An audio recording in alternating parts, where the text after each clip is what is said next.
আমার সকল দর্শক বন্ধুদের লাহাস কিচেনে স্বাগত জানাই।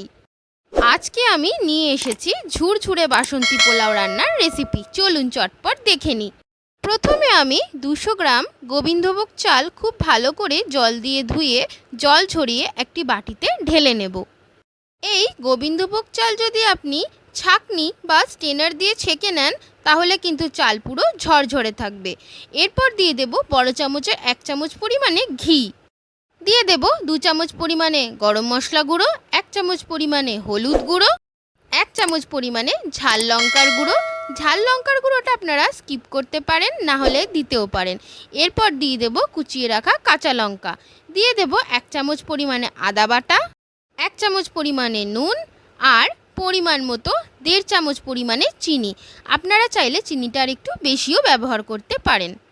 এরপর আমি একটা তেজপাতাকে মাঝখান থেকে টুকরো করে দিয়ে দেব কয়েকটা কাজুর টুকরো আর কয়েকটা কিশমিশ।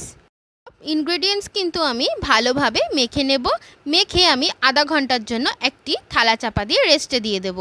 এরপর কড়াইতে 1 চামচ পরিমাণে সাদা তেল আর 1 চামচ পরিমাণে ঘি দিয়ে গরম করতে বসিয়ে দেব। ঘি আর তেল গরম হয়ে গেলে দিয়ে দেব গোটা গরম মশলা আর তেজপাতা ফোড়নে। ফোড়নটা হালকা নাড়াচাড়া করে দিয়ে দেব ড্রাই ফ্রুটস, যাতে আছে কাজু আর কিশমিশ। কাজু কিশমিশ ভালো করে নাড়াচাড়া করে দেব আগে থেকে মেখে রাখা গোবিন্দভোগ চাল দিয়েও কিন্তু খুব ভালোভাবে নাড়াচাড়া করে নিতে হবে। এইটা কিন্তু পোলাও রান্নার একটি দারুণ টিপস।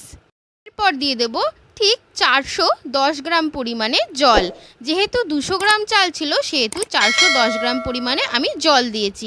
দেখুন কত সুন্দর তৈরি হয়ে গেল আমাদের বাসন্তী পোলাও, একদম কিন্তু ঝুরঝুরে। আমার এই পদ্ধতি ফলো করে যদি আপনারা পোলাও বানান দেখবেন পুরো ঝুরঝুরেই কিন্তু হবে। আর বাসন্তী পোলাও এমন একটি রেসিপি যা ছোট থেকে বড় সবাই ভালোবাসে। যে কোনো নিরামিষ দিন বলুন বা ঘরের কোনো অকেশনে বলুন, এই পোলাও কিন্তু চাই।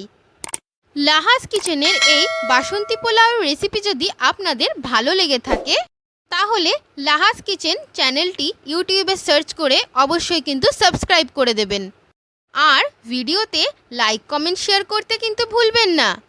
দেখা হচ্ছে আরেকটি নতুন রেসিপি নিয়ে। সবাই ভালো থাকবেন এবং সুস্থ থাকবেন। টাটা।